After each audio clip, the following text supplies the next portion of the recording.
ನಮಸ್ಕಾರ ಸ್ನೇಹಿತರೆ, ಇವತ್ತು ನಾವೇನ್ ಇಲ್ಲಿ ಬಂದಿದ್ದೀವಿ, ನವಾಜ್ ಅಂತ ಹೇಳ್ಬಿಟ್ಟು ಇವ್ರ ಹೆಸರು. ಇಲ್ಲೇ ನಮ್ಮ ಹತ್ರದಲ್ಲಿರೋ ಏರಿಯಾದಲ್ಲೇ ಇರೋದು.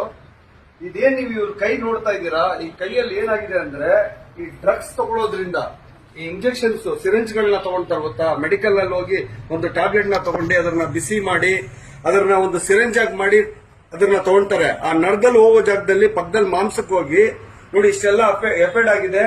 ಮಾಂಸ ಎಲ್ಲ ಹೋಗಿ ಅಲ್ಲಿ ಒಳಗೆ ಮೂಳೆ ಕಾಣಿಸ್ತಾ ಇದೆ. ತಾವೆಲ್ಲ ನೋಡ್ಬೇಕು.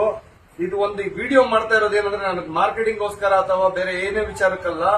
ನಾನು ಯಾಕಂದ್ರೆ ಈಗಿರೋ ಜನರೇಷನ್ ಏನಾಗ್ತಾ ಇದೆ ಅಂದ್ರೆ ಪ್ರತಿಯೊಬ್ರು ಈ ಡ್ರಗ್ಸ್ ಗೆ ಅಡಿಕ್ಟ್ ಆಗ್ಬಿಟ್ಟು ಈ ತರ ಎಲ್ಲ ನೋಡಿ ಈ ತರ ಅನಾಹುತಗಳಾದ್ರೆ ಪ್ರಾಣನೇ ಹೊಂಟೋಗ್ಬಿಡುತ್ತೆ. ಆಕ್ಚುಲಿ ಯಾಕಂದ್ರೆ ನರ್ಕಕ್ಕಿಂತ ಕಡೆ ಇದು.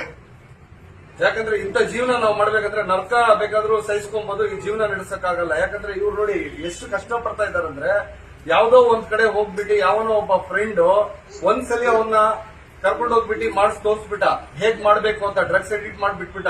ಅವ್ರು ಅದನ್ನ ತಡ್ಕೊಳಕ್ ಆಗ್ದಂಗೆ ತಗೊಂಡು ಏನಾಗಾಯ್ತು, ಬೇರೆ ಕಡೆ ಮಾಂಸದಲ್ಲೆಲ್ಲ ಹೋಗ್ಬಿಟ್ಟು ಕೈಗೆ ಕಾಲ್ಗೆ ನಿಂತ್ಕೊಳಕ್ ಆಗಲ್ಲ ನೋಡಿ, ಕಾಲೆಲ್ಲ ಹೋಗ್ಕೊಂಡ್ಬಿಟ್ಟಿದೆ.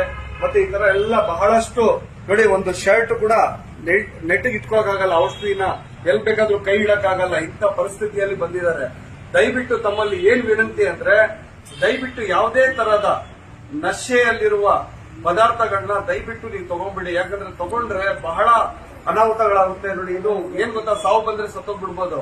ಆದ್ರೆ ಇದು ಜೀವನದಲ್ಲಿ ಏನ್ ಗೊತ್ತಾ, ನಾವು ಜೀವಂತವಾಗಿದ್ದಿ ನಾವು ಒಂಥರ ನಮ್ಮ ಮನಸ್ಸಿಗೆ ಹೆಂಗಂದ್ರೆ ಒಂದು ವೃದ್ಧ ಜೀವಿಕ್ಕಿಂತ ಕೀಳಾಗಿ ನಾವು ಅಂತ ಜೀವನ ನಡೆಸಬೇಕಾಗುತ್ತೆ. ಅಂತ ಪರಿಸ್ಥಿತಿ ಬಂದ್ಬಿಡುತ್ತೆ. ದಯವಿಟ್ಟು ತಮ್ಮಲ್ಲಿ ಒಂದೇ ಒಂದು ವಿನಂತಿ ಏನಂದ್ರೆ ದಯವಿಟ್ಟು ಡ್ರಗ್ಸ್ ಎಡಿಟ್ ಮಾತ್ರ ದಯವಿಟ್ಟು ಮಾಡಬೇಡಿ. ಯಾಕಂದ್ರೆ ಯಾವುದೇ ರೀತಿಯ ಡ್ರಗ್ಸ್ ಇರಲಿ ತಗೊಳ್ಳೇಬೇಡಿ. ಯಾಕಂದ್ರೆ ಸ್ವಲ್ಪ ನಾವು ತಗೊಳ್ಳೋದು ಬರೀ 5 ನಿಮಿಷ 10 ನಿಮಿಷ ಅಥವಾ 1 ಗಂಟೆ ಅಥವಾ 2 ಗಂಟೆ, ಜಾಸ್ತಿ ಅಂದ್ರೆ 5 ಗಂಟೆ ಇರುತ್ತೆ ನಶೆ. ಆ ನಶೆ ಹಿಡಿದಾದ್ಮೇಲೆ ನೋಡಿ ನಾವು ಎಷ್ಟು ಅನುಭವಿಸ್ಬೇಕು ಅಂತ ತಾವೇ ತಮ್ಮ ಕಣ್ಣಿಂದ ನೋಡ್ಬೋದು. ತಮ್ಮಲ್ಲಿ ಒಂದೇ ಒಂದು ವಿನಂತಿ ಏನಂದ್ರೆ ಬೇರೆ ಯಾರಿಗೂ ಈ ತರ ಆಗ್ಬಾರ್ದಂದ್ರೆ ಈ ವಿಡಿಯೋನ ಎಷ್ಟು ಜಾಸ್ತಿ ಆಗುತ್ತೆ ಅಷ್ಟು ವಿಡಿಯೋನ ವೈರಲ್ ಮಾಡಿ ಬೇರೆಯವ್ರಿಗೆ ತಲುಪಿಸಿ. ಯಾಕಂದ್ರೆ ಬೇರೆಯವ್ರು ನೋಡಿದಾಗ ನಶೆ ಮಾಡೋರಿಗೆ ಗೊತ್ತಾಗ್ಬೇಕು ನಶೆ ಮಾಡೋದ್ರಿಂದ ಏನೆಲ್ಲ ಅನಾಹುತಗಳಾಗುತ್ತೆ ಅಂತ ದಯವಿಟ್ಟು ಅರ್ಥ ಮಾಡ್ಕೊಳ್ಳಿ. ತಮ್ಮಲ್ಲಿ ವಿನಂತಿ ಮಾಡ್ತಾ ಇದ್ದೀನಿ. ನಮಸ್ಕಾರ ಸ್ನೇಹಿತರೆ.